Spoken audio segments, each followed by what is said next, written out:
une association qui donne la lumière et la parole aux femmes dans toute leur diversité. Dans Parole de femmes, nous donnons la parole aux femmes qui sortent, qui osent sortir de leur zone de confort et qui partagent avec nous leurs défis, leurs réussites et les leçons qu'elles souhaitent transmettre. C'est l'envie, le courage et la résilience qui dessinent nos trajectoires de vie. Aujourd'hui, je suis en compagnie de Ania Zazoua, fondatrice et créatrice chez Brocard, et avec qui nous allons aborder l'art de réconcilier les parts de soi, avec un E.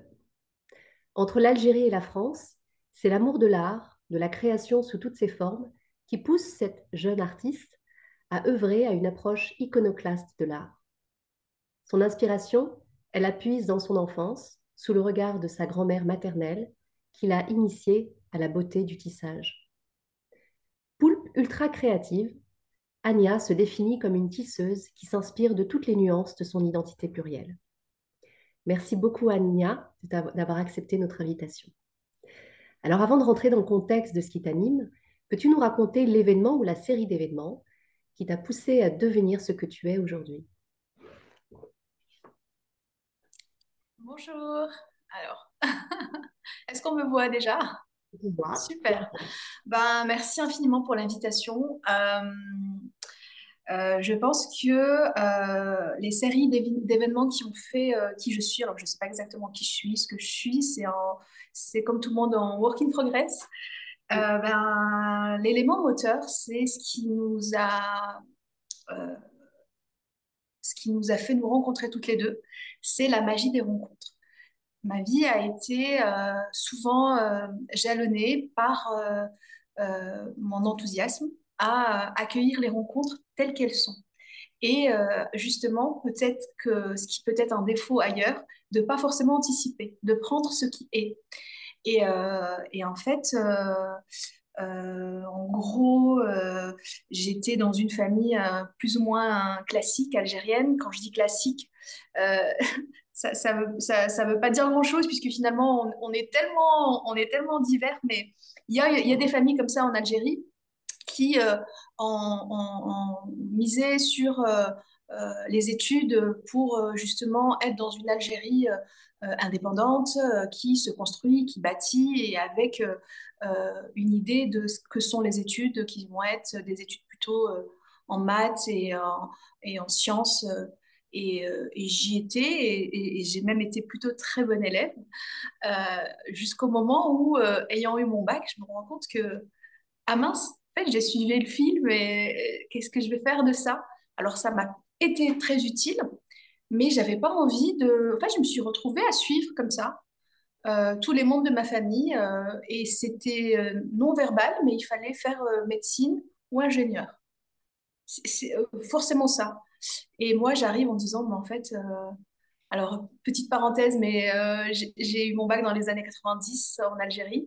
J'avais envie que ça change, que les massacres s'arrêtent et j'avais envie de faire Sciences Po. Et j'ai commencé par faire ça.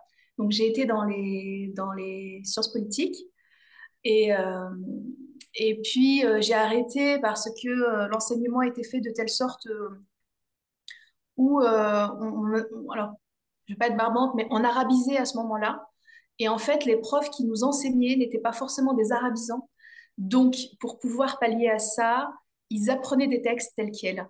Donc, ils nous demandaient de les répéter tels quels. Ce qui créait une dynamique de restitution et plus du tout de réflexion. Et c'était juste tout le contraire de ce qui m'animait. Moi, j'avais envie de changer le monde, j'avais envie de questionner, j'avais envie d'aller voyager et tout ça. Et là, en fait, on m'a mise dans quelque chose comme ça qui était enfermant.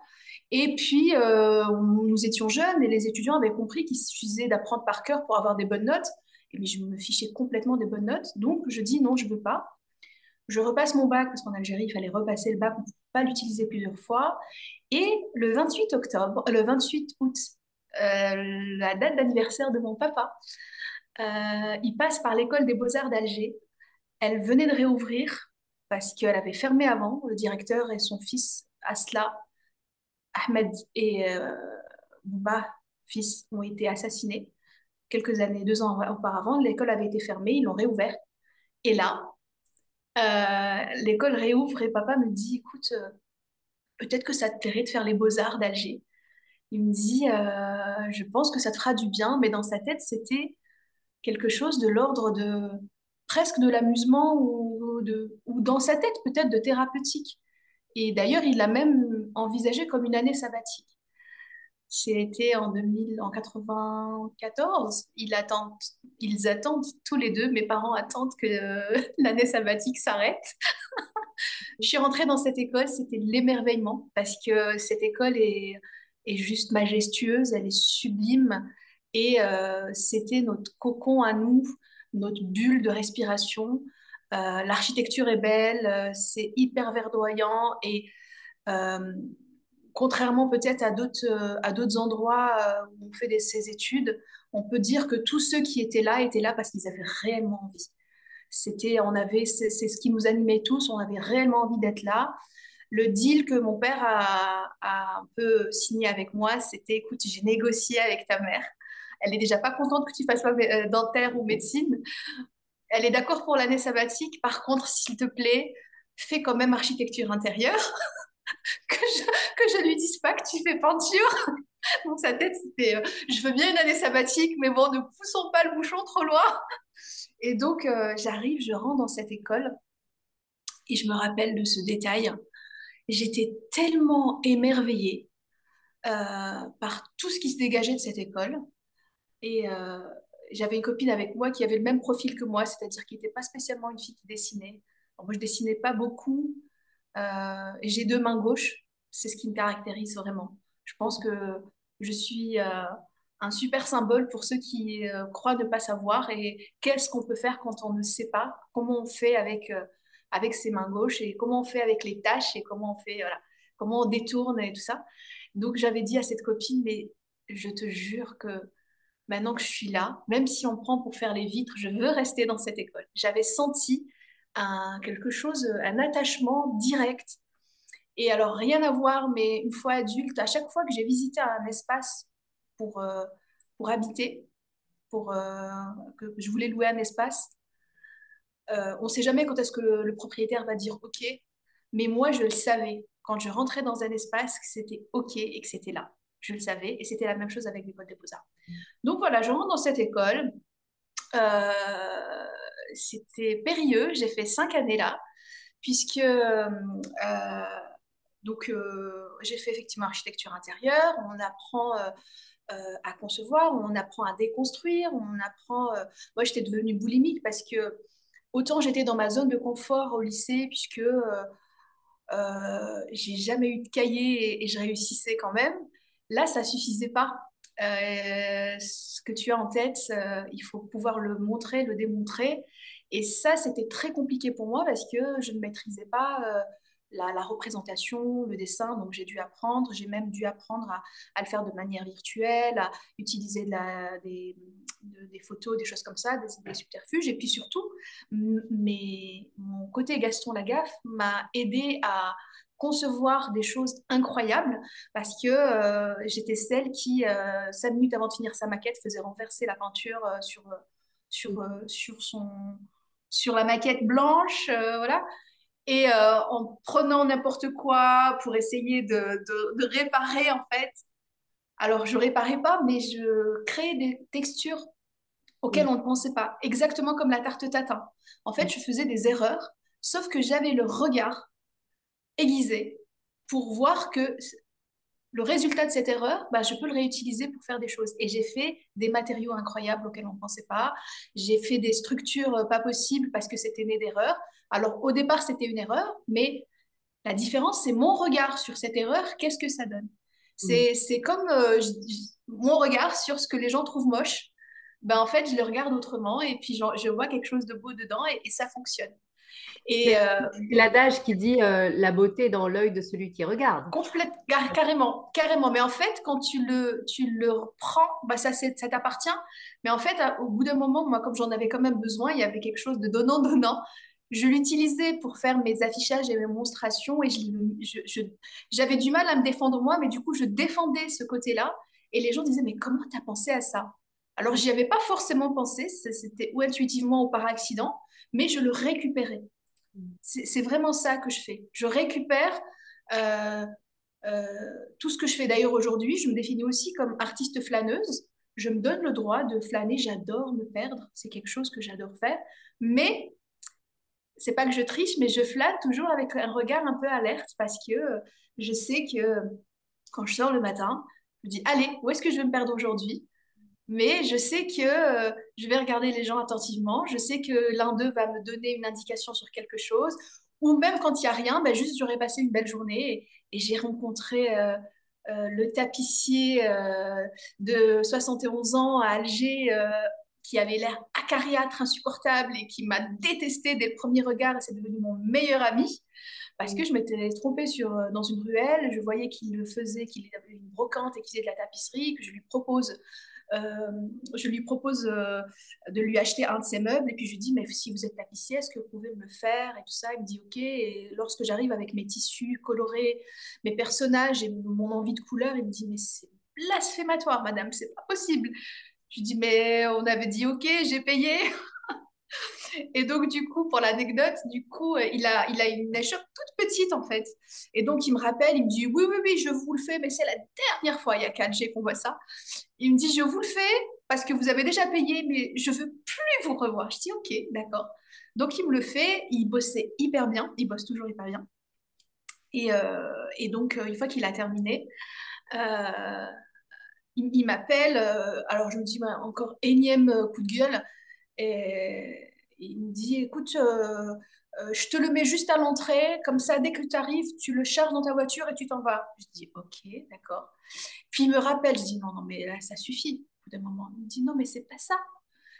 T'as pas idée, j'ai un bouchon dans ma rue, tout le monde s'arrête, tout le monde veut tes meubles, mais c'est pas normal. Tu sais, il était dégoûté. Et aujourd'hui, il est le premier à me dire, et si on mettait cette couleur, et si on faisait ça? Et puis la magie que j'ai fait avec Mehmed, je pense pas qu'il regarde Facebook, mais je l'embrasse très très fort la Villée. Je sais qu'il le reçoit même à distance. En fait, c'est devenu une magie avec lui parce qu'il pensait que c'était les dernières pièces qu'il allait créer parce qu'il était dans sa tête à la retraite. Il travaillait juste pour sortir de la maison. Et en fait, il est devenu, grâce à ce geste-là, un passeur, puisque étant âgé, il avait besoin quand même d'aide, et il a formé des plus jeunes.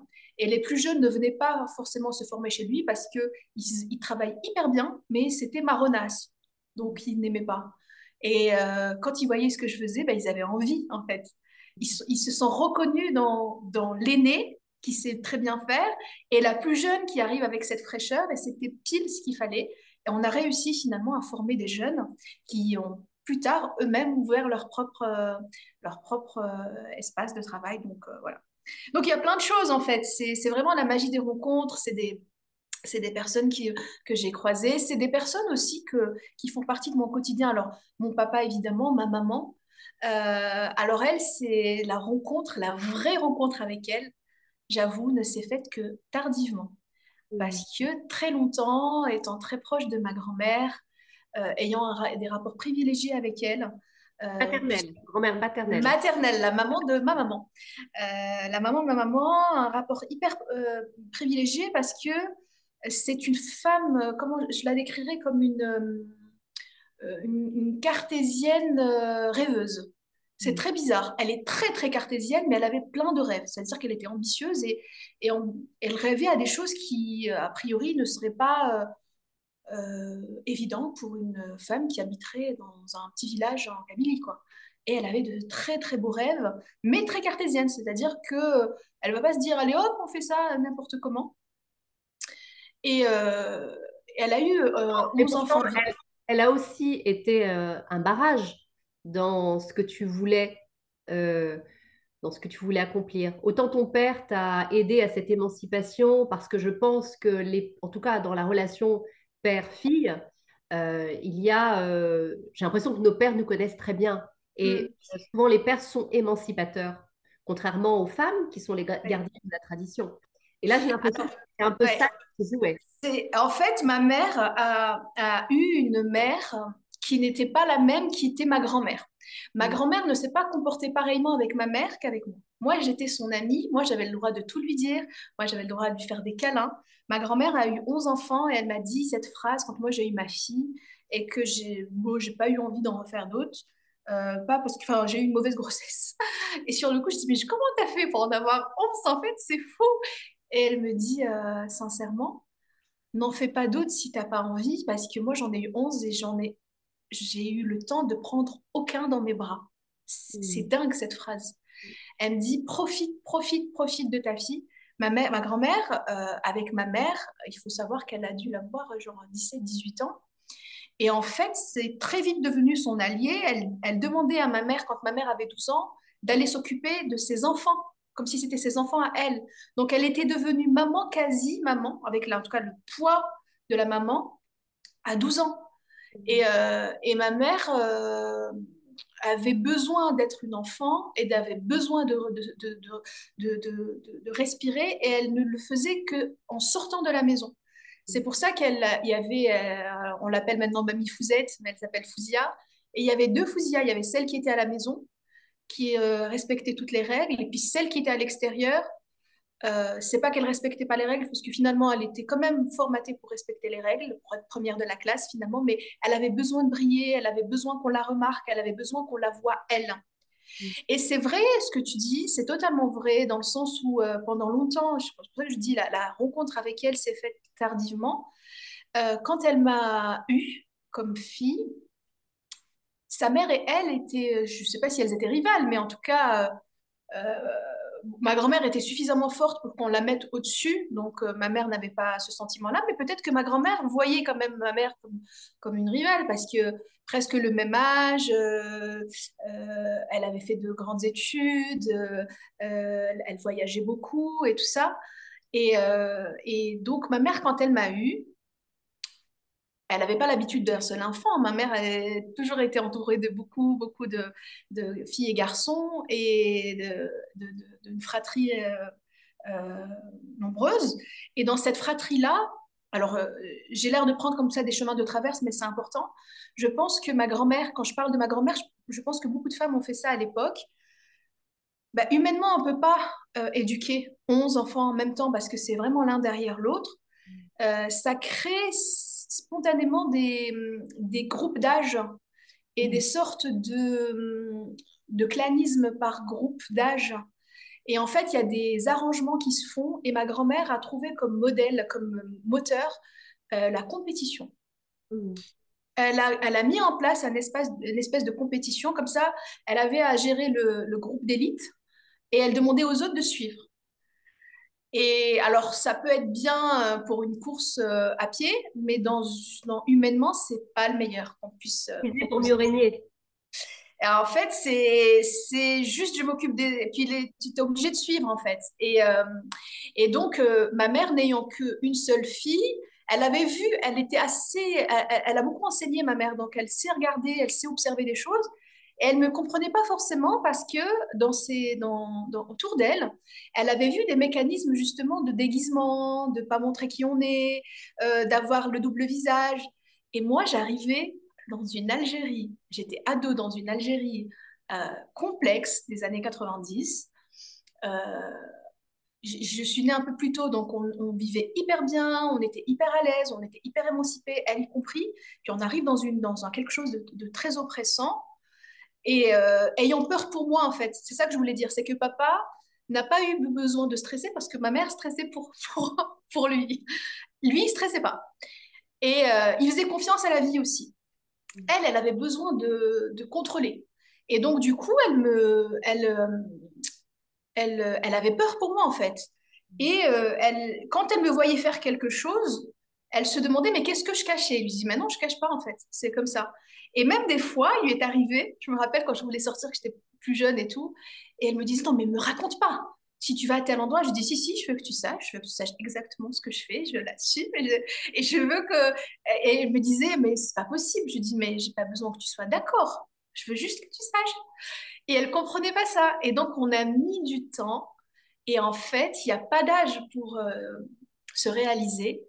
Aujourd'hui, c'est une dame que j'admire énormément parce qu'elle a réussi à s'éveiller et à se réconcilier avec elle, avec la petite fille qui avait 12 ans, à qui on avait demandé d'être maman, qu'elle vient de libérer, mais tout récemment. Et elle est juste incroyable parce que elle arrive à faire plein de choses. C'était le déclic, c'était le jour de son anniversaire. Je crois que c'était pour ses 76 ans, un truc comme ça. Et donc, je l'appelle pour lui souhaiter un heureux anniversaire et elle était triste. Je dis, oh là là, mais pourquoi t'es triste? Elle me dit, oh, on fait ce qu'on peut. C'est une femme qui fait du yoga, de la natation, qui brode, qui fait à manger, qui mange. C'est elle qui a sauvé la santé de papa parce qu'elle va cuisiner hyper healthy, même à son âge, et qu'elle part du principe que prendre soin de soi tous les jours, c'est une forme d'hygiène aussi et de sport et tout ça, malgré son âge. Et je lui dis cette phrase, alors je le savais, hein, et je lui ai dit, ah, mais je te trouve pas très bienveillante. Et je me tais, je ne finis pas ma phrase. Et elle était outrée. Elle dit, quoi? C'est une dame qui s'occupe non seulement de ses 10 frères et sœurs, mais des voisins, et limite elle se mêle, et il faut qu'elle aide tout le monde, et c'est ce syndrome-là de sauveur, et un jour, j'avais besoin d'une somme. Je lui dis, non, mais je ne peux pas me permettre en ce moment. C'est un peu serré. Elle me dit, si, si, si, je veux. C'est pour ta santé, je veux. Elle me dit, tu as besoin de combien? Je lui dis, 25 000 en dinars. Elle pensait que c'était 250 000. Elle me donne la somme. Je dis, mais t'es folle, je t'aurais jamais demandé cette somme.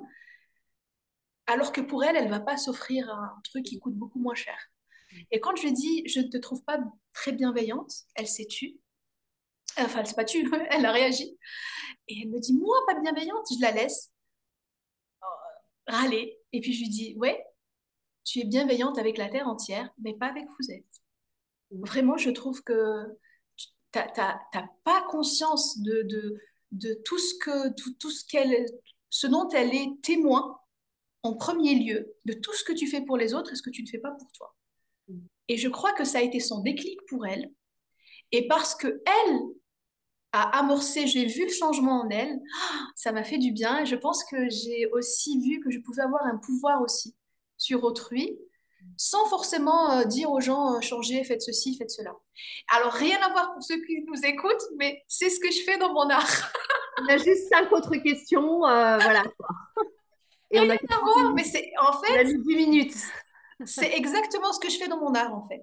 J'ai une pratique ultra colorée, mais la couleur est un cheval de Troie, parce qu'en fait, je veux qu'on se sente dans une espèce de cocon. L'histoire du déguisement, en fait, on se dit, ah, c'est doux, c'est mignon, parce qu'on a l'habitude que ce soit que la couleur soit quelque chose de tendre et d'inoffensif. Mm. Et puis au final, mes œuvres se lisent comme des rébus. Alors j'ai mon langage à moi, mais d'autres gens peut-être peuvent lire d'autres choses. Les effets miroirs font autre chose. Et c'est très très visuel, mais je pense que c'est pour ça que j'apprécie notre rencontre. J'ai un besoin d'oralité, clairement. Et ce besoin d'oralité va aussi traduire par des visuels qui vont être ultra chargés volontairement, d'où le kitsch conscient. C'est-à-dire que je vais aller invoquer, euh, par exemple, là en ce moment je suis à Lyon, et ce que chez moi à Alger je trouvais peut-être pas très beau, pas voilà, vraiment kitsch, aujourd'hui il prend une autre valeur parce que c'est un souvenir, parce que je le veux, parce qu'il me rappelle un moment, parce qu'il m'appartient et parce que je le comprends.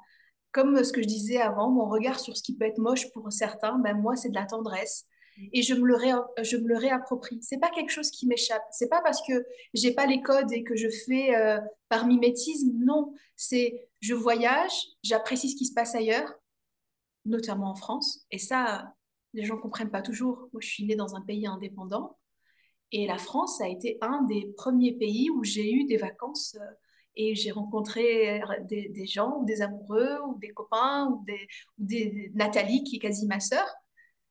Et je n'ai aucun complexe à aimer ce pays aujourd'hui, tout en n'ayant pas, en n'acceptant pas ce qui s'était fait avant.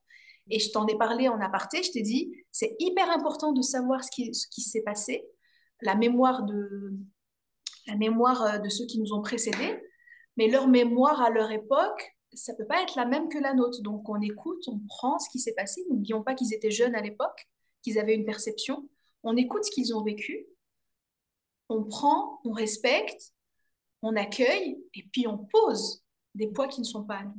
Et moi, c'est ça que je fais. C'est pour ça que j'ai cette légèreté-là et j'ai cette... euh, là, je suis comme une gamine, je suis dans les rues de Lyon, je découvre, je trouve ça très, très beau et j'ai aucun complexe. Et je me sens très, très bien et je me sens à ma place.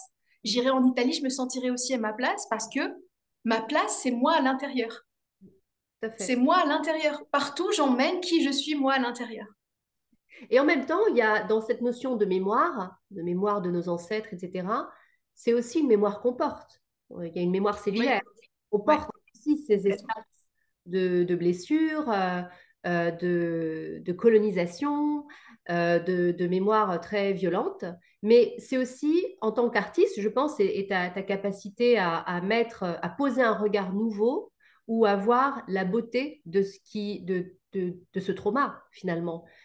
Puisque dans cette mémoire traumatique, il y a aussi quelque chose de lumineux, ou en tout cas quelque chose qu'on peut transmuter en quelque chose de lumineux. Et c'est pour ça que je trouve ton travail intéressant, parce que dans ton histoire personnelle, finalement, qui est faite de briques et de brocs, tu arrives à transmuter quelque chose d'ordinaire en quelque chose d'intéressant, de poser un regard nouveau à travers la couleur kitsch. Justement, j'aimerais parler de Brocard, de sa naissance et de ce concept, parce que c'est au-delà d'un art, c'est aussi un concept, puisque c'est aussi un lieu artistique. Oui, oui, c'est un lieu d'art en fait. C'est un lieu d'art, lieu de vie. C'est-à-dire que, comme ceux qui souvent posent la question aux artistes, qu'est-ce qui vous inspire, qu'est-ce qui vous a inspiré, s'il y avait une recette de cuisine, mais ça serait tellement triste. Moi, ce qui m'inspire, c'est mon quotidien et ma vie en fait. Quand j'ai eu ma fille, j'avais envie de créer l'entreprise avant qu'elle ne naisse. Et quand ça a pris toute la gestation et sa naissance pour que ça prenne vie réellement. Donc l'entreprise à l'âge de ma fille. Et en fait, quand elle a eu 9 mois, l'entreprise était créée, mais je ne bossais pas beaucoup. Et je me suis dit, mais je ne veux pas lui donner cette image d'une maman qui fait rien en fait. Mm. Et de ne rien faire, j'ai commencé à faire plein de choses. Mais en mode poulpe, c'est-à-dire que j'ai vraiment beaucoup d'envie, j'ai plein de tentacules. Je vais autant broder que faire de la menuiserie, que créer, que dessiner, parce que finalement maintenant je dessine avec mes deux mains gauches, je dessine autrement. Je vais la broderie, c'est ma grand-mère qui m'a appris à le faire parce qu'elle recevait ses 18 petits-enfants en même temps et qu'elle ne voulait pas nous dire corvée de ceci et de cela. Donc, elle mettait des affiches qu'elle créait. Elle disait atelier épluchure de patates, atelier faire, je sais pas moi, le jardinage et tout ça. Et il y avait un atelier broderie parce qu'elle en faisait, donc je me mettais avec elle. Et quand elle a vu mes premiers travaux, elle dit avec fierté, oh, c'est moi qui lui ai tout appris, Mm. virgule, mais je ne sais pas où elle a commencé, je ne sais pas où elle a fini. C'est-à-dire que j'ai pris son apprentissage du point, du geste, mais je me le suis approprié pour une écriture automatique. Mm. Et ma vie, c'est une écriture automatique. Autour de moi, je me suis rendu compte, je me suis posé la question, qu'est-ce que j'aime? Alors j'aime l'art, j'aime le design, j'aime les rencontres, euh, j'aime la magie des rencontres et j'aime être entremetteuse, j'adore ça, mettre en avant d'autres et je suis plus à l'aise là-dedans que de me mettre moi en avant. Et du coup, j'ai créé un lieu d'art, lieu de vie. Ça s'est fait comme ça. Au départ, c'était juste une agence de design parce que c'était plus simple pour moi de proposer du design parce que on n'avait pas besoin d'expliquer le design à Alger. C'était un objet qu'on consommait qui avait une utilité, donc ça allait. Mais l'art, c'était plus compliqué. Alors, on n'a pas besoin de l'expliquer, mais on l'achetait pas. Alors, on l'achetait pas soit parce que on l'envisageait pas comme ça, tel quel, tel que je le proposais, ou quand on comprenait que c'était, quand je dis la couleur est un cheval de Troie, c'est très politique, politique citoyenne, universelle, et des fois plus personnelle. Et du coup, une fois qu'ils ont compris, ils disent, ah, mais je sais pas si je vais l'assumer. Donc, c'était pas forcément ce public-là qui devait l'acheter, mais moi, j'avais besoin qu'ils regardent ça, qu'ils voient ça. De là est né le fait de concevoir des objets design créateurs mais accessibles. Donc, toute une série art de la table, sacs, sacoches, pochettes, et puis vêtements. Et là, sont arrivés les vêtements. Une fois que les vêtements sont arrivés, je me suis dit, mais tant qu'à faire, il faut que ce soit des tissus qui me parlent. Alors, soit ceux que je crée, ou alors ceux que je récupère d'usines qui ont, notamment la Sonitex, qui avait fermé à l'époque, qui avait déjà plus de 20 ans. Et, euh, et je tombe sur un tissu pour lequel j'ai le coup de cœur. Je veux l'acheter, je l'achète d'ailleurs. Il restait un coupon pour en faire du vêtement et le gars me dit, je te le conseille pas parce que l'usine a fermé. Je dis, je le veux. Et je vais en parler, je vais dire que si une designer aujourd'hui trouve qu'il est beau, c'est que peut-être qu'il faudrait ouvrir ses usines. Parce qu'en Algérie, on a beaucoup fermé beaucoup d'usines pour faire de l'importation. Au-delà de la politique du moment, de ce moment-là, de fermer les usines qui est, à mon sens, absurde, mais ça concerne les politiciens. Au-delà de ça, l'effet qui se coule, c'est qu'on a tué quand même des savoir-faire. On retrouve plus les techniciens, les brodeurs, les couturiers surtout, comme ce qui s'est passé avec Ahmed, mon tapissier, ils ne veulent pas transmettre parce qu'ils pensent qu'on n'en vit pas. Mm. Donc, ils ne vont pas transmettre. Puis Et on est nous, dans quand on arrive, on est dans la fast fashion, là, on est complètement coloré. Voilà, c'est ça, c'est ça. Et du coup, là, comme le fait de faire ça, alors, et puis ma mère me dit cette phrase, elle arrive, elle regarde le tissu, je lui explique mon concept, elle me dit, ah, j'ai pas trop compris ton concept. Ce que je peux te dire, c'est que je sais pourquoi tu as aimé ce tissu, c'était le tissu des matelas de ta grand-mère. Et ça veut dire que le corps s'en est souvenu. Et donc, je vais utiliser ce tissu-là qui est un baroque pour l'intérieur de mes vestes. Puis, je vais aller à la rencontre d'un couturier. Alors, lui, se considère pas comme couturier et j'ai découvert que c'était un très, très, très, très bon couturier. Il se faisait pas, il faisait plus des ourlets, en fait, qu'autre chose. Pareil, parce qu'il pensait que ça servait à rien, que les gens achetaient chez les grandes marques, enfin, plutôt les gros, sans les citer, mais les gros groupuscules là, qui font à des milliers d'exemplaires. Donc, il ne voyait pas l'intérêt de son métier. Et donc là, je lui demande de réaliser mes prototypes, puis on commence à faire des choses ensemble. Et un jour, moi, j'ai des clients qui adorent ce que je fais, mais qui ne l'assument pas. Et qui me disent, oh, j'adore, mais moi, la couleur autant au boulot, je ne sais pas, ça va être compliqué et tout. Hein. De là est née une collection plutôt sobre, mais ultra colorée à l'intérieur, super chic. Ça a hyper bien fonctionné. Toujours en pièces uniques ou série limitée. Et du coup, le gars avec qui je travaille, qui s'appelle Karim, il me dit, mais si on se donne autant, s'il y a autant d'efforts en fait pour faire un intérieur aussi beau, faisons des pièces réversibles. Et là sont nées les pièces réversibles, donc 2 pièces en une. Alors évidemment, elles sont un peu plus chères. Euh, je n'invite absolument pas les gens à en avoir 10 000, il n'y en aura jamais 10 000. Il n'y aura que très peu de pièces. C'est pas la peine qu'elles soient sur toute la planète. J'aime que ce soit le coup de cœur, j'aime que ce soit la rencontre avec le vêtement. Et puis, petite anecdote, mais qui vaut son pesant de 10 ans, ma première collection baptême, je l'avais réalisée et présentée à l'hôtel de ville de Lyon il y a 10 ans. Mm. C'est incroyable. Et aujourd'hui, j'en ai créé une autre. Par contre, j'ai gardé les mêmes patrons. Et je l'ai fait sciemment, pas parce que j'ai quand même un ego d'artiste, hein. Je suis boulimique et j'aime bien créer plein de choses. Alors, j'ai changé les tissus, mais j'ai gardé le même patron sciemment pour dire quand c'est juste, quand ça vaut le coup, eh ben, ça ne se démode pas. On n'est pas obligé tous les matins d'aller recréer quelque chose pour se faire plaisir ou pour faire croire à l'autre que c'est une nouveauté et qu'il en achète. Et puis, j'adore dans ça, je pense que je me fais plaisir. Ce que j'adore dans ça, c'est que ce sont des pièces qu'on peut transmettre à sa fille, à sa petite fille. C'est des pièces qu'on peut garder. Et je pense que j'ai cet attachement à la transmission, à quelque chose qu'on garde. Voilà. Je Et pense puis que inconsciemment. il y a aussi une valeur éthique dans ce que tu fais, puisque tu récupères des tissus, Ah oui, leur donner une seconde vie, ah finalement. oui, oui, oui, oui, Il y a une complètement. dimension éthique Ah intéressante. oui, oui, oui. Alors, je vais régulièrement mettre ma patte dessus, broder, parce que j'ai besoin que ce soit une pièce unique. Mais oui, je récupère, il y a des pièces que j'achète, des tissus que j'achète. Il y en a que je crée parce que j'ai besoin d'avoir mes visuels. Mais 90% de la pièce, c'est où ça peut être des tissus que j'ai achetés, mais qui sont issus d'usines qui ont fermé. Alors, Sonitex, mais pas que. Je vais aussi chez les couturiers récupérer leur chute de tissu. Ça m'arrive aussi d'aller dans la seconde main. Je vais sciemment chercher les pièces parce que je ne vois pas l'intérêt de prendre une pièce qui vaut le coup, enfin de la découper alors qu'elle est déjà là. En fait, c'est ne pas respecter le travail qui a été fait. Mais une pièce qui est peut-être tachée quelque part ou bousillée quelque part, qui va pas être portable telle qu'elle, celle-là, je vais la prendre et je vais peut-être prendre des boutons, je vais prendre un bout de tissu et je vais le récupérer et je vais lui donner une deuxième vie. Voilà. C'est toi qui couds? Alors, quand c'est tout ce qui est brodé, tout ce qui est les pièces brodées, alors quand je dis les pièces brodées, alors je brode aussi bien les vêtements que le mobilier. J'ai du mobilier couture. Et le mobilier, c'est moi qui le brode entièrement. Les pièces, tout ce qui est brodé, c'est moi. Par contre, je fais le prototype. Comme j'ai une formation d'architecte, je l'ai transposé pour faire de la couture. Donc, je fais mon prototype. Après, c'est mon atelier couture qui fait tout. En fait, Et pareil, c'est un monsieur et son épouse.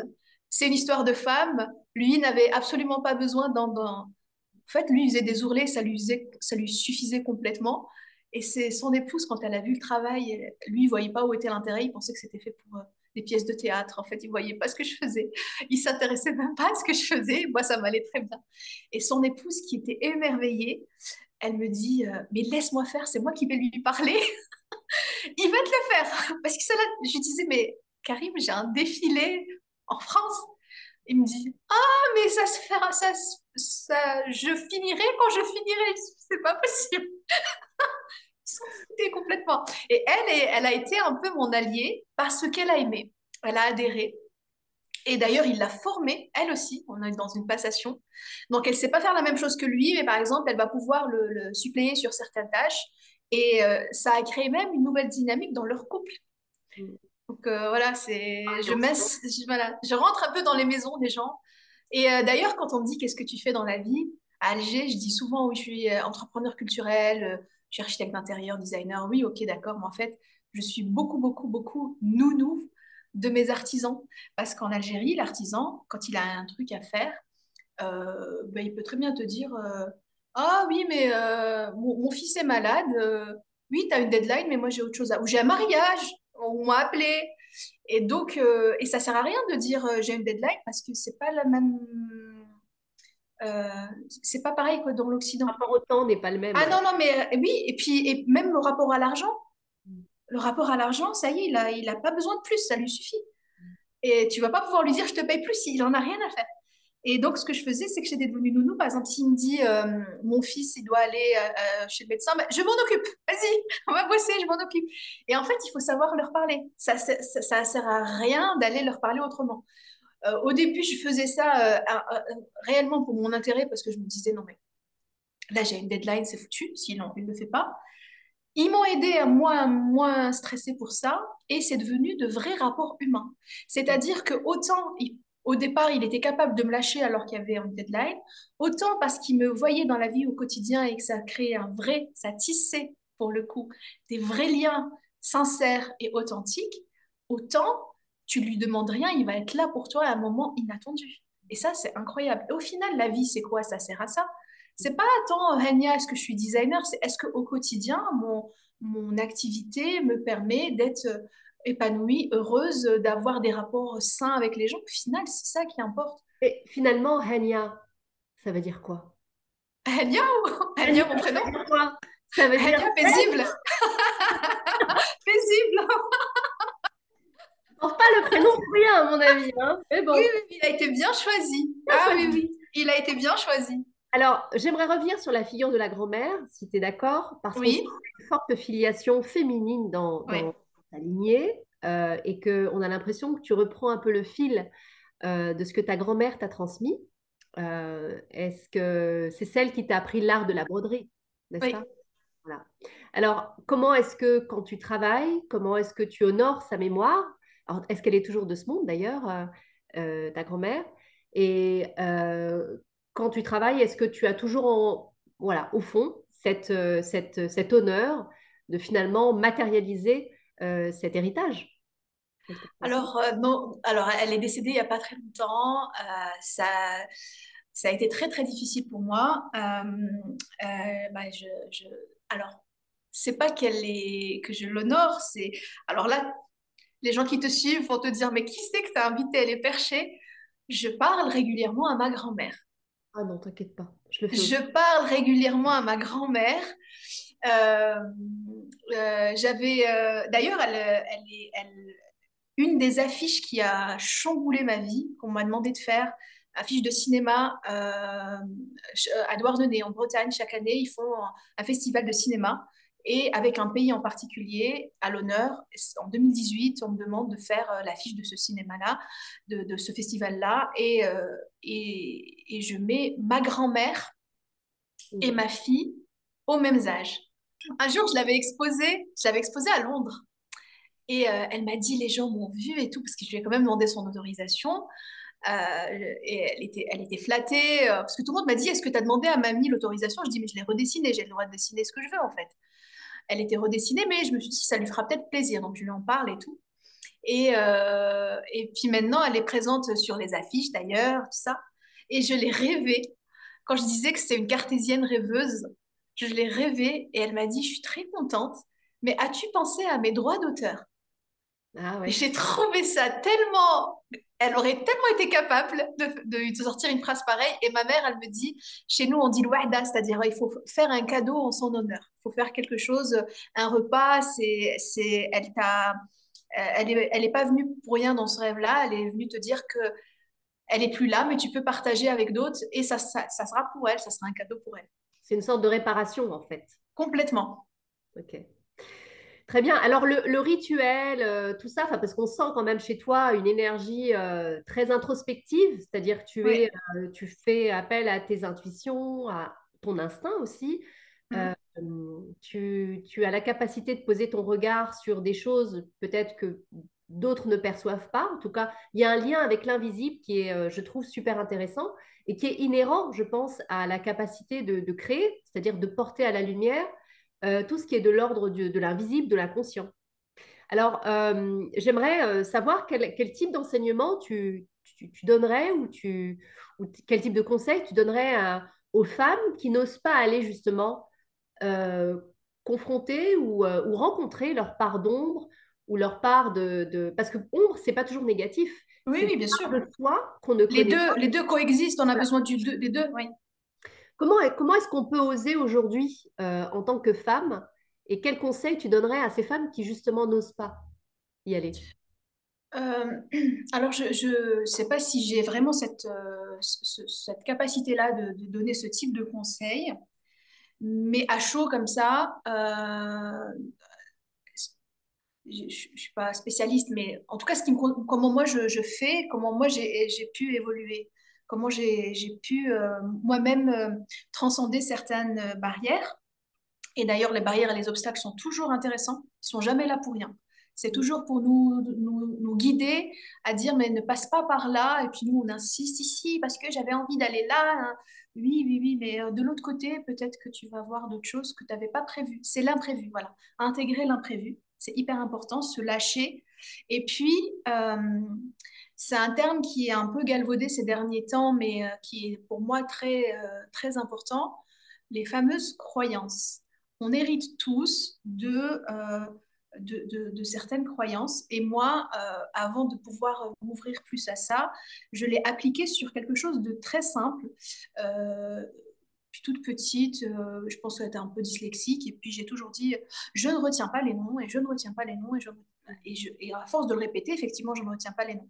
Et puis j'ai appliqué cet exercice en disant, si je veux, je peux retenir les noms. Et ces derniers temps, j'arrive à retenir pas mal de noms. Et c'est un exercice, hein, c'est juste un exercice pratico-pratique qui n'a rien à voir avec dépasser ses peurs et tout ça. En fait, ce qu'on prend comme réel peut devenir réel dans une certaine mesure. Parce qu'en fait, il y a un confort à se dire je ne peux pas. Il y a un confort à dire j'ai pas le droit. Il y a un confort à dire c'est pas pour moi. Il y a un confort à dire c'est de la faute de l'autre. Alors oui, forcément, il y a des autres qui nous empêchent, des empêchants. C'est de vrais obstacles, mais il y a quelquefois un confort à dire je ne peux pas, c'est l'autre qui m'empêche. Il faut s'écouter. Qu'est-ce que toi, t'aimerais faire indépendamment de ce qu'il faut? On enlève ce qu'il faut. Qu'est-ce qui te ferait plaisir? Et c'est pour ça que, pour moi, la flânerie est importante. C'est-à-dire, quand on pense à un projet ou à une idée ou quelque chose en particulier qui est bloquant, l'idée, c'est de ne plus y penser, d'aller ailleurs, et d'aller explorer qu'est-ce qui nous fait plaisir. Ça peut être nager, ça peut être manger du chocolat, ça peut être chanter, ça peut être, je ne sais pas, des choses plus obscures, j'en sais rien. Explorer ça et transposer ça dans ce qui est bloquant. Parce que dans ce qui est bloquant, on va voir juste ce qui bloque et on n'a pas le zoom arrière pour voir pourquoi en fait.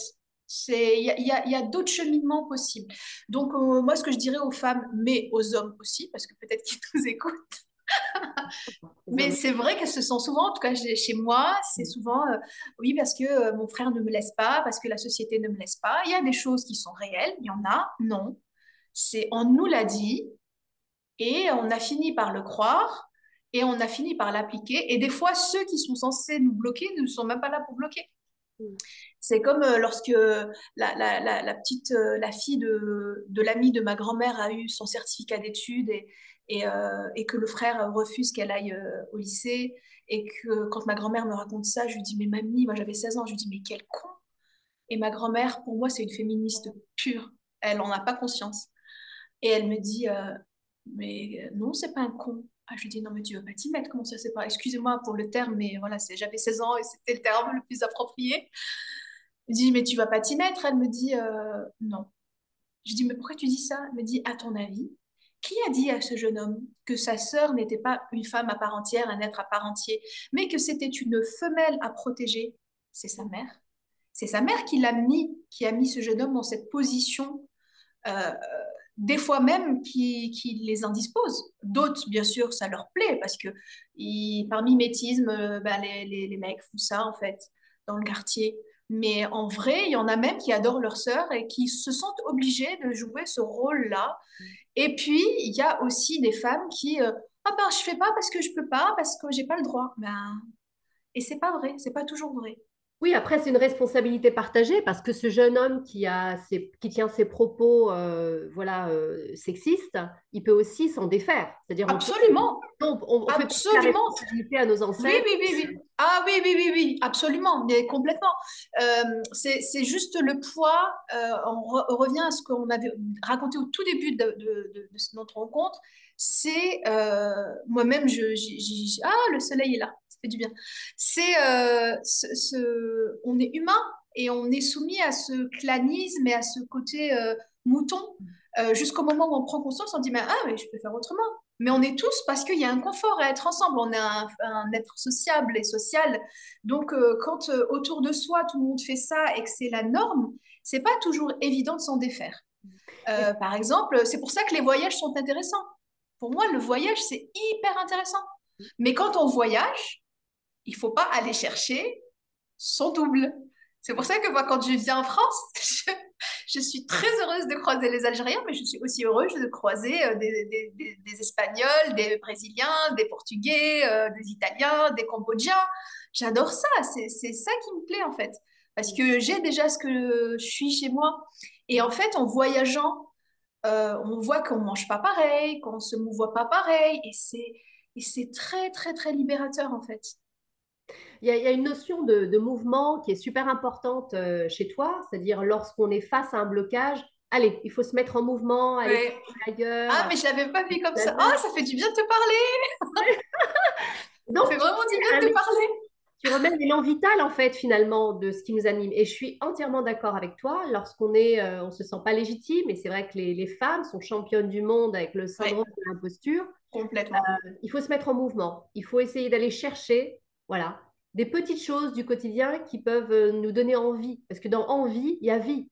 Donc c'est se Oui, connecter à cet élan vital pour se connecter en fait à ce qui nous anime profondément. Et c'est vrai que les voyages, ça correspond à ça, parce qu'on va aller nourrir des parties de soi. Mais dans ces voyages, encore faut-il avoir pacifié certaines oui, histoires traumatiques. Et complètement. je t'en parlais tout à l'heure, voilà, ce qui te compose, c'est bien sûr cet héritage, mais aussi être en capacité d'être en paix avec et de le déposer parce qu'on a fait la paix avec. Est-ce que tu veux revenir sur ça? Parce que ça correspond pour le coup à réconcilier les parts de soi. Oui, oui, en fait, c'est cette attention qu'on porte à ce qui est verbal ou non verbal d'ailleurs, hein. Ce qui est Mm. verbal ou non verbal. Je me permets cette parenthèse parce que c'est un des films qui m'a le plus touchée cette année, que j'ai présenté aussi à des gamins. Et quand on a des gamins de 16 ans qui rient et pleurent, euh, c'est pour un film que je pensais qui n'allait toucher que les gens de ma génération. C'est le film L'heure Algérie de Lina Soualem. C'est Mhm. un film au départ, c'était juste presque un jeu où elle filme ses grands-parents. Mhm. C'est tellement drôle et tellement émouvant. La grand-mère est comme ce qu'on vient de raconter, c'est-à-dire dans le verbal, dans je ris, je pleure, je parle de mes douleurs et je ris parce que ça camoufle finalement la douleur. Et le père, donc ce sont les grands-parents vivant en France, enfin, sont partis en France très jeunes. Et donc le grand-père de Lina a travaillé toute sa vie. Et il est, lui, dans un silence. Je crois que j'ai jamais autant pleuré face à un silence. Son silence est hyper pesant. Et on ne peut. Et en fait, limite, c'est plus simple d'en parler parce que ce silence, ça nous dit combien il y a eu des choses lourdes, mais en même temps, le fantasme de celui qui est en face, je ne minimise pas ce qui se passe derrière le silence, mais on voit encore d'autres choses qu'on transpose, qui sont les nôtres. Ça crée d'autres nœuds, en fait. Et c'est très difficile après de déposer. C'est pour ça qu'à un moment donné, il faut prendre le temps avec ceux de l'ancienne génération. Mhm. Prendre le temps de la temporalité. Ils vont pas être aussi loquaces, ils vont pas parler de l'intimité, de choses. Quand je parle d'intimité, ça peut juste être le rapport avec ses souvenirs d'enfance, de sa maman, de l'amour. Nous, on parle pas d'amour dans nos cultures. On va plus te proposer à manger. C'est ça le signal d'amour. Savoir Tiens, décoder, ouais. tiens, c'est plus facile que de dire tu me manques, je t'aime, des choses comme ça. Et, euh, et en fait, je pense qu'il est hyper important d'abord de reprendre ça et se rappeler un détail, moi, dont je n'avais pas forcément conscience. Et ça aussi, ce qui m'a réconciliée avec ma maman, c'est que ma grand-mère a été formidable et des fois, elle a été très dure, mais elle a fait ce qu'elle a pu avec ce qu'elle avait. Elle s'est mariée à 15 ans. C'est-à-dire qu'au final, c'est une gamine de 15 ans qui s'est trouvée face à des responsabilités pour la première fois. Elle fait ce qu'elle peut. Oui, elle fait des erreurs. Oui, elle a fait des choses extraordinaires. Oui, elle a nourri la compétition parce que c'était le modèle qu'elle connaissait scolaire, en fait.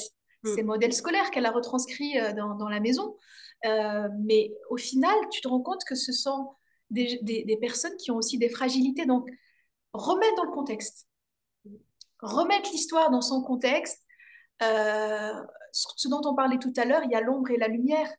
Nos parents, nos grands-parents, nos aînés, tout valeureux qu'ils peuvent être, ont aussi des failles, il faut l'accepter. Ce sont des hommes et des femmes, il faut l'accepter. Et il ne faut pas en faire des héros. Et c'est ce qu'on fait aujourd'hui. Tout ce qui est passé, on en fait des héros glorieux. Non, c'est pas que ça. Ils ont aussi eu des failles, ils ont fait ce qu'ils ont pu, ils ont tué des choses et nous, on est en train de porter quelque chose, on ne sait même pas ce qu'il y a dans ces valises. Mhm. Donc, à un moment donné, il faut voilà, les honorer, les respecter, peut-être ouvrir avec leur accord et puis les déposer et Mhm. créer notre propre. Voilà, c'est déjà assez avec nos propres poids et puis ne pas reproduire, c'est-à-dire que si on peut, pour ceux d'après, que ce soit plus lisible, que ce soit plus visible et décomplexer le fait que oui, on est fait d'ombre et de lumière. C'est normal. Ouais. C'est normal. Et c'est sûr que comprendre la complexité de l'être humain, c'est l'intégrer dans cette polarité-là et de comprendre qu'on n'est pas des héros, mais que les héros existent dans la banalité de la La vie. banalité, oui. Et ce que Non. tu disais tout à l'heure, j'aime bien ça parce que c'est tellement ça quand je mets en avant, tu vois, quand euh, on voit mon travail, on me dit ah mais c'est du pop art. Et je dis non, pas du tout. En fait, il y a aucune héroïne connue. C'est que des inconnus pour vous, mais c'est mes tripes, c'est ma grand-mère, c'est mon grand-père, c'est mes voisins, c'est mon chéri, c'est ma fille. Et en fait, des héros du quotidien, mais il y en a plein. Quand je raconte leurs histoires, tout le monde me dit, mais ma grand-mère aussi, mais ma mère aussi, mais mon papa aussi. Et on n'en parle pas. Et en fait, quand les gens sont revenus en Algérie après les années 90, qui sont revenus petit à petit pour du petit tourisme, et d'ailleurs, nous, on préfère ce tourisme-là au tourisme de masse. Donc souvent, ils viennent sur les traces d'un ancêtre, d'une histoire qu'on leur a racontée, de cette Algérie qu'on leur a racontée, qu'ils viennent voir en vrai. Ben, en fait, euh, nous, on est juste content qu'il n'ait plus peur de nous, parce que on a eu peur de nous au lieu d'avoir peur pour nous à un moment donné. Et, euh, et alors pourquoi je parle de ça? Mais ça va me revenir.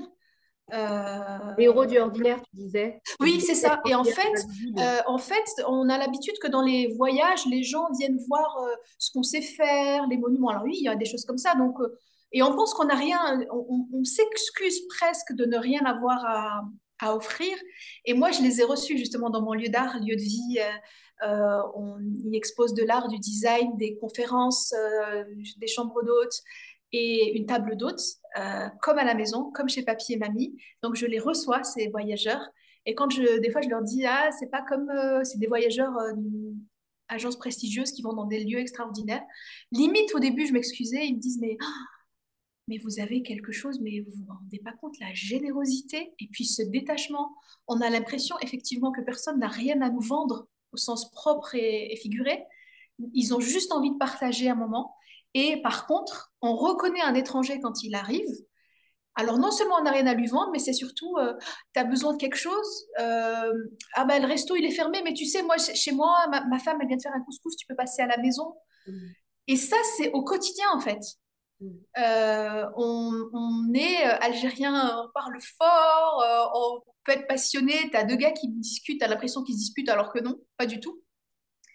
Par contre, ils vont avoir des gestes comme ça, comme avec ce que je te disais avec mes artisans qui m'ont planté au départ parce qu'ils n'ont rien à faire de la deadline. Mais une fois qu'ils me connaissent, ils savent qu'à un moment donné, j'ai besoin. J'ai même pas besoin de demander, ils sont là.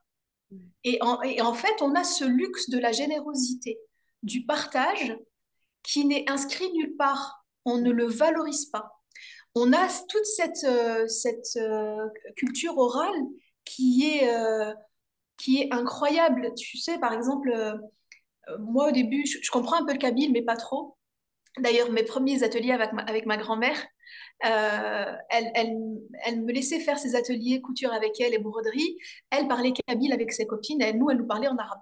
Et moi, je comprenais pas. Et puis un jour, je commence à comprendre de plus en plus. Un jour, je comprends par l'histoire que ma grand-mère est une femme et qu'elle est un peu coquine. Et du coup, j'éclate de rire. Et là, elle me dit, ah, maintenant tu comprends, tu vas peut-être plus être admise à l'atelier parce que j'étais encore jeune. Et, des années plus tard, quand j'entendais le kabyle, je ne comprenais pas, mais j'avais la chair de poule parce que ça me rappelait ce moment. Et alors j'ai là vraiment, les gens qui m'écoutent vont penser que je me perds, mais pas du tout. Pendant le festival de cinéma à Douarnenez, et le soir, il y avait de la musique, il y avait des DJ, il y avait des musiciens, il y avait qui donc mixaient et proposaient de la musique surtout algérienne, mais pas que. Et tu avais des gens qui n'étaient pas du tout habitués à cette musique-là et qui bougeaient. Aujourd'hui, l'art et la culture, c'est ce qui peut nous sauver. On n'a pas forcément besoin d'intellectualiser. Tu entends un son, Mm. une voix. Tu as les voix des femmes en kabyle quand elles chantent, des fois juste avec un bendir, un Oui. tambourin. Ah, moi, ça me C'est transporte. des Alors, trucs. tu Ouais. vois, je ne sais pas si ça fonctionne sur tout le monde, mais moi, ça me transporte. C'est les larmes qui coulent, je ne comprends pas ce qui se dit. Ça me fait la même chose quand j'entends certaines chansons celtes ou celtiques, je sais pas comment on dit, ou en tout cas ou anglaises, où il y a une émotion qui passe. Mm. Et en fait, ça fait la même chose avec un repas, Mm. les senteurs d'un repas. Et je pense que c'est ça, dans la banalité de nos quotidiens, qui peut nous lier à l'autre humain, Mm. qui a d'autres banalités dans son quotidien, et c'est ça qu'on peut tisser ensemble. On a besoin de ça, on a besoin de paix, on a besoin d'apaisement, on a besoin de voir que dans nos différences, on est tellement similaires. Absolument. Eh bien, je ne sais pas si c'est ta devise, mais c'était ma dernière question. Quelle est ta devise dans la vie? Quand tu te réveilles le matin, qu'est-ce que tu te dis Ah oui, alors il y en a une. Alors je ne savais pas quoi te dire, mais maintenant que tu m'as mise sur la piste, quand je me lève le matin, j'ai une gratitude inouïe Mm. d'être là, d'être encore là, d'être en bonne santé. Là, tu vois, quand je te disais, il revient. Tu vois, ce soleil, t'as pas idée à quel point, moi, c'est mon bonheur. Tu vois, je le sens, c'est une caresse et j'en ai conscience. Chez moi, on dit Alhamdoulilah. ça devient, comme on dit bonjour, en fait. Oui. Et là, j'ai envie de dire aux gens, mais prenez conscience de ce terme, alhamdoulilah, gratitude, merci. Parce que c'est pas, le soleil va pas être là tout le temps. La santé, elle n'est pas là tout le temps. Euh, elle- Sentir de la joie, waouh, mais je suis hyper contente. Donc à chaque fois, je sais que c'est une nouvelle page, de nouvelles choses à dessiner, donc à dessiner dans tous les sens du terme. Donc je suis hyper contente de la rencontre aussi. Ouais, pareil, pareil, ravi. Ben, écoute, je te remercie infiniment, Rania, pour ce temps avec toi. Plein de vitalité, je dois dire. Je me sens rechargée à bloc. Ah, trop bien. Et pour ta manière de voir la beauté dans le quotidien, dans les petites choses. Et franchement, on en a besoin. On a besoin d'avoir des personnes lumineuses comme toi qui nous montrent que, ben, en fait, la magie, elle est autour de soi. Il suffit de poser son regard vers, autour de soi. Tout est là. Merci à toi et tu as un don incroyable d'écoute attentive, sincère et de retranscrire ce que je ne sais pas faire en une phrase. Tu sais, je t'écoutais, je disais, ah ouais, mais en fait c'est ça, Tant mieux. un truc qu'elle a dit en une phrase. Tu m'as transporté, c'est pour ça, tu m'inspires, c'est pour ça. Et ben, j'espère on aura de toute façon l'occasion de se voir très prochainement. Avec joie. La vidéo, on la postera en ligne et on va la diffuser au max parce que franchement, cette pépite, cette bulle de vitalité, elle est nécessaire à notre humanité. Merci Merci beaucoup. infiniment, merci, merci, merci. Je À très t'embrasse. bientôt. Merci, Sonia. Mustama. Au Ciao. revoir.